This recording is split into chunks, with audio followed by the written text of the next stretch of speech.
कल्पना कीजिए कि एक झटके में $500 मिलियन खो जाएं तो जेम्स हावेल के साथ ठीक ऐसा ही हुआ, जिन्होंने 2009 में 8,000 बिटकॉइन जमा कर लिए थे जब एक बिटकॉइन की कीमत सिर्फ $3.78 थी।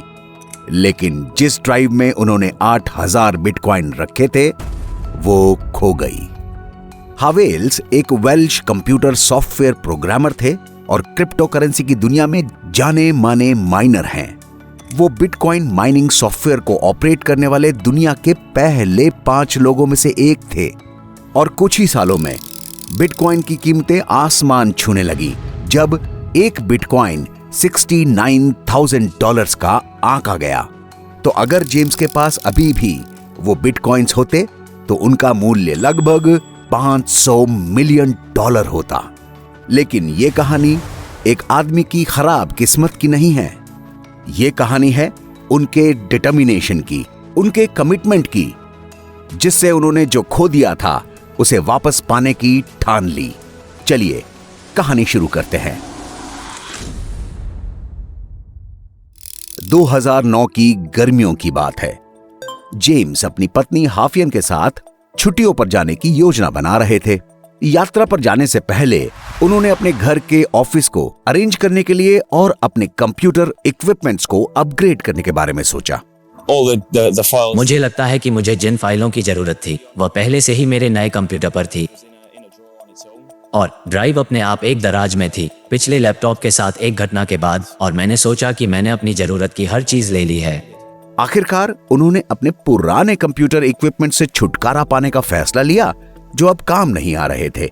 वो एक माइनर थे और कुछ साल पहले उन्होंने बिटकॉइन की माइनिंग भी की थी और उन्हें कंप्यूटर की एक हार्ड ड्राइव में सेव करके रख दिया था। जेम्स को इस बात का कोई अंदाजा नहीं लगा कि वो जिस हार्ड ड्राइव को फेंक रहे थे उसी में उनकी जिंदगी भर की कमाई थी। उसमें एक 12 फ्रेज कोड था जो उनके बिटकॉइंस को रखने की जगह तक रास्ता बताता था। उन्होंने उस समय इसके बारे में कुछ ज्यादा नहीं सोचा क्योंकि उनको लगा कि यह हार्ड ड्राइव तो खाली है और उसमें कुछ इंपॉर्टेंट इंफॉर्मेशन नहीं है। हार्ड ड्राइव पर कुछ विशिष्ट फाइल होती है जैसे वॉलेट फाइल कहा जाता है जिसमें बिटकॉइन होता है और उस फाइल के बिना पैसे वापस पाने का कोई तरीका नहीं होता है। अगले दिन उनकी पत्नी हफीना ने इस सारे कचरे को लैंडफिल में फेंक दिया। जेम्स ने इस बारे में कुछ ज्यादा ध्यान भी नहीं दिया। बाद में वो छुट्टियां मनाने के लिए साइप्रस चले गए और हार्ड ड्राइव के बारे में भूल गए। हालांकि कुछ महीनों बाद जब जेम्स की नजरों में बीबीसी की एक खबर आई जिसमें एक 29 वर्षीय नॉर्वे के निवासी ने ओस्लो में $400,000 के अपार्टमेंट खरीदने के लिए अपने बिटकॉइंस का इस्तेमाल किया। इस खबर को सुनने के बाद जेम्स ने अपनी हार्ड ड्राइव को ढूंढना शुरू किया जिसमें उन्होंने 8,000 बिटकॉइंस रखे थे। घंटों की खोज के बाद आखिरी में उन्हें याद आया कि कहीं वो हार्ड ड्राइव उन्होंने कचरे में तो नहीं फेंक दी। इस हार्ड ड्राइव के खो जाने के नुकसान के साथ उन्होंने आज की कीमत का $500 मिलियन की किस्मत खो दी। मेरा मतलब है मैंने इसे नहीं निकाला या बिन में रह गया और फिर दूसरे बॉक्स के साथ लाइन फिल्म में उतर गया जिसे मैं लाया था। वो एक बिटकॉइन माइनर थे, इसलिए उन्हें बिटकॉइन की पावर का पता था। वो जानते थे कि बिटकॉइन की उस राशि को वापस पाने के लिए सिर्फ एक ही उपाय था, माइनिंग।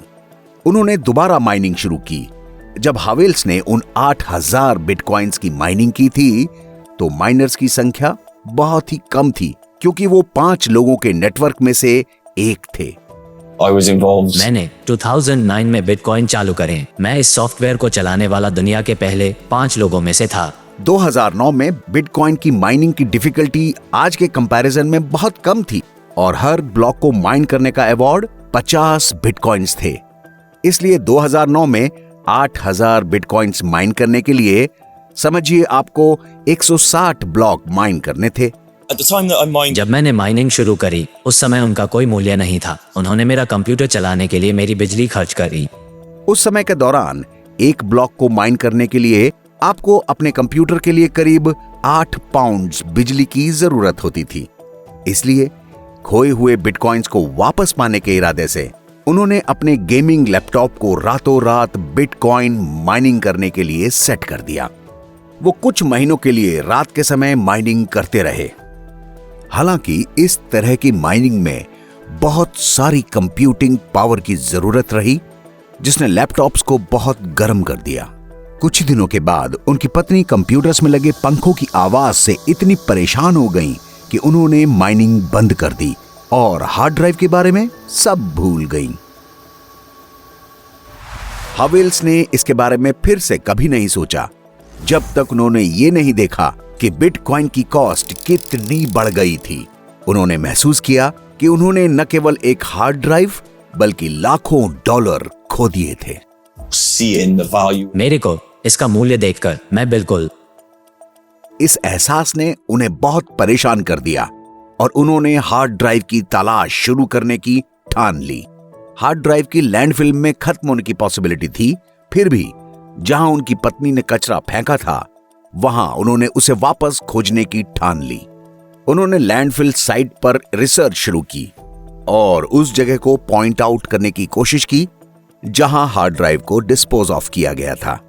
उन्होंने अपनी खोज में मेटल डिटेक्टर्स, माइनिंग के बहुत सारे इक्विपमेंट्स पर हजारों डॉलर्स खर्च कर दिए। उन्होंने लैंडफिल साइट पर कचरे के पहाड़ों को खोदने में मदद करने के लिए लोगों की एक टीम भी बनाई। इतने एफर्ट्स के बावजूद जेम्स हार्ड ड्राइव का पता लगाने में कामयाब नहीं हुए। एक इंटरव्यू में हावेल ने उस घटना की ओर इशारा किया जो 2003 में कोलंबिया स्पेस शटल के पृथ्वी से टकराने के कारण घटित हुई थी। इसमें एक मेन हार्ड ड्राइव जलकर खाक हो गई थी, फिर भी उसका डेटा रिकवर कर लिया गया था। वो लोग किसी तरह 90% से अधिक डेटा रिकवर करने में सफल रहे थे। इस पर हावेल्स को एक आशा की किरण दिखाई दी। उन्होंने फौरन उस फर्म को कांटेक्ट किया जिसे नासा ने हायर किया था। ऑन ट्रैक ये मिनियापोलिस में बेस्ड एक रिकवरी कंपनी है। हावेल्स के अनुसार ऑन ट्रैक का मानना था कि 80% से 90% तक रिकवरी की गुंजाइश है अगर डिस्क क्रैक ना हो गई हो। हावेल्स को भरोसा था कि अगर डिस्क का वो हिस्सा डैमेज नहीं हुआ होगा तो उन्हें अपने बिटकॉइंस वापस मिल सकते हैं।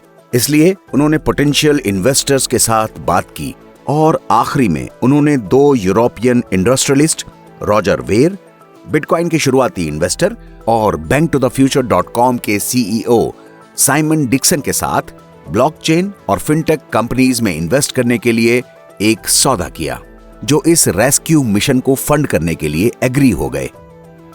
लेकिन लैंडफिल साइट बहुत बड़ी थी और हार्ड ड्राइव को कचरे की परतों के नीचे गहराई तक दबे होने की पॉसिबिलिटी थी। लैंडफिल साइट पर सिचुएशंस भी बहुत टफ थीं। तेज हवाओं और भारी बारिश ने इस रेस्क्यू को और भी चैलेंजिंग बना दिया था। इस लैंडफिल साइट की खुदाई से जो एनवायरमेंटल इश्यूज पैदा होने थे उन पर भी विचार किया गया। ये पॉसिबल था कि लैंडफिल की एनवायरमेंटल सिचुएशन से हार्ड ड्राइव डैमेज हो गई हो या पूरी बर्बाद हो गई हो, जिससे डेटा को वापस से रिकवर करना इम्पॉसिबल बन गया हो।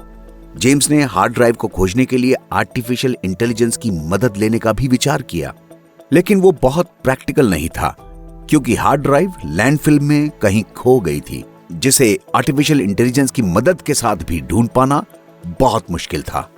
उन्होंने खोए हुए डेटा को रिकवर करने के लिए नई टेक्निक्स पर रिसर्च की, टिप्स और ट्रिक्स के लिए ऑनलाइन फोरम्स को छान डाला, यहां तक कि मदद के लिए हर फील्ड के एक्सपर्ट्स तक पहुंचने में घंटों बिताए। चैलेंजेस और असफल एफर्ट्स के बावजूद जेम्स अपने खोए हुए बिटकॉइंस को वापस रिकवर करने के लिए डटे रहे। वो खोई हुई हार्ड ड्राइव को एक कीमती इन्वेस्टमेंट के रूप में देख रहे थे, जिसे वो हर हालत में रिकवर करना चाहते थे। ये उनके लिए एक चैलेंज भी था।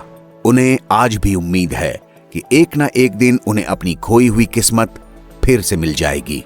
लेकिन सवाल ये है कि क्या वो कभी अपनी खोए हुए बिटकॉइंस को वापस पा सकेंगे?